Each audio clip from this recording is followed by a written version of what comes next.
പുതിയൊരു വീഡിയോയിലേക്ക് ഏവർക്കും സ്വാഗതം. ഇന്ന് നമ്മുടെ ഒരു പ്രേക്ഷകന്റെ സംശയത്തിനുള്ള മറുപടി. പുതിയൊരു വിഷയമാണ് ഇന്നത്തെ വീഡിയോയിൽ ഉൾക്കൊള്ളിച്ചിരിക്കുന്നത്. പ്രേക്ഷകന്റെ ചോദ്യം ഇങ്ങനെയാണ്: വളങ്ങളുടെ പാക്കറ്റുകളിൽ NPK എന്ന 3 അക്ഷരങ്ങൾ കാണുന്നു. എന്താണ് ഈ NPK എന്നതുകൊണ്ട് സൂചിപ്പിക്കുന്നത്? നമുക്കറിയാം, ഏതൊരു ചെടിയുടെയും വളർച്ചയ്ക്ക് ആവശ്യമായ അടിസ്ഥാന മൂലകങ്ങളാണ് നൈട്രജനും ഫോസ്ഫറസും പൊട്ടാസ്യവും.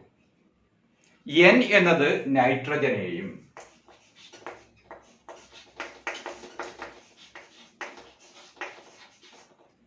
P എന്നത് ഫോസ്ഫറസിനെയും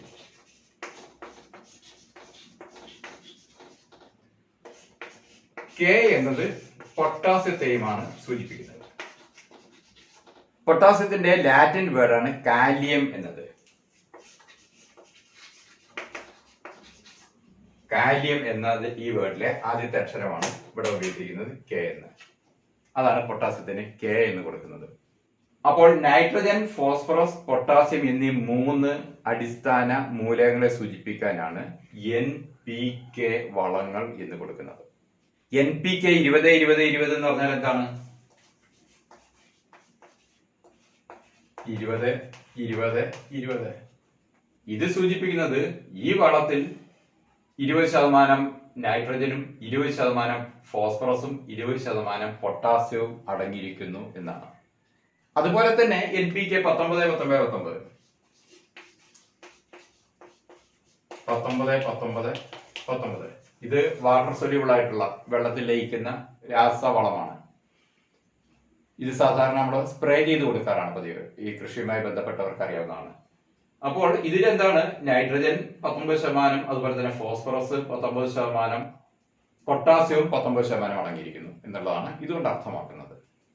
ഇനി എന്താണ് ഈ നൈട്രജന്റെയും ഫോസ്ഫറസിന്റെയും പൊട്ടാസ്യത്തിന്റെയും ഒക്കെ ധർമ്മം എന്നുകൂടി നമുക്ക് നോക്കാം.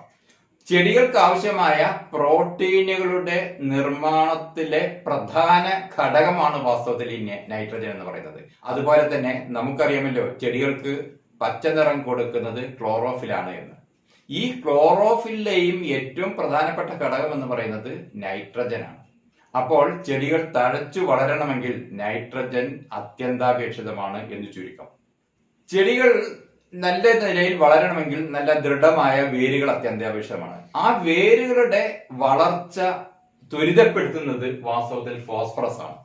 അതുകൊണ്ട് തന്നെ തണ്ടുകളെ ദൃഢപ്പെടുത്തുന്നതിനും അതുപോലെ തന്നെ വിളവുകൾ നല്ല നിലയിൽ ലഭിക്കുന്നതിനും എന്താവശ്യമാണ്? ഫോസ്ഫറസ് കൂടിയേ തീരും.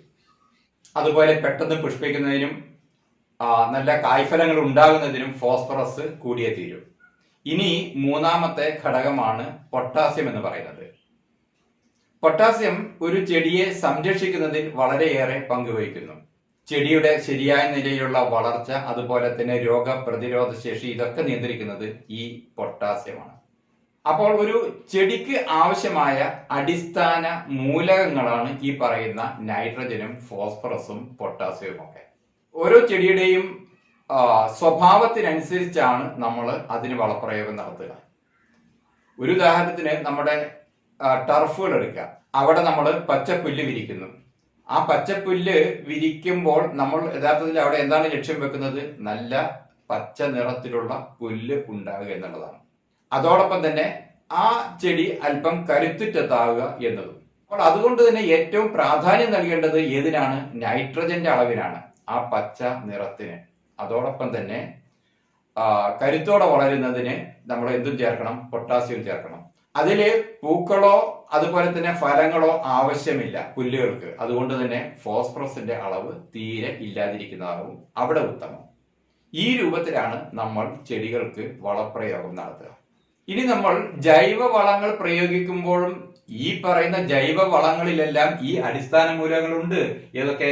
നൈട്രജൻ ഉണ്ട്, ഫോസ്ഫറസ് ഉണ്ട്, പൊട്ടാസ്യം ഉണ്ട്. ഇത് നമ്മൾ വലിയ ക്വാണ്ടിറ്റിയിലാണ് നമ്മൾ എന്ത് ചെയ്യാറ്? ജൈവ വളങ്ങൾ ഇട്ട് കൊടുക്കാറുള്ളത്. അതേ സ്ഥാനത്ത് രാസവളങ്ങളാണ് പ്രയോഗിക്കുന്നതെങ്കിൽ വളരെ ചെറിയ അളവിലാണ് നമ്മൾ രാസവള പ്രയോഗം നടത്താറുള്ളത്.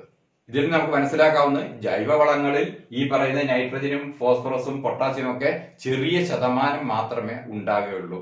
അതുകൊണ്ടാണ് നമ്മൾ വലിയ ക്വാണ്ടിറ്റിയിൽ ചാണകപ്പൊടിയും അതുപോലെ തന്നെ എല്ലുപൊടിയും ഒക്കെ ചേർക്കുന്നത്.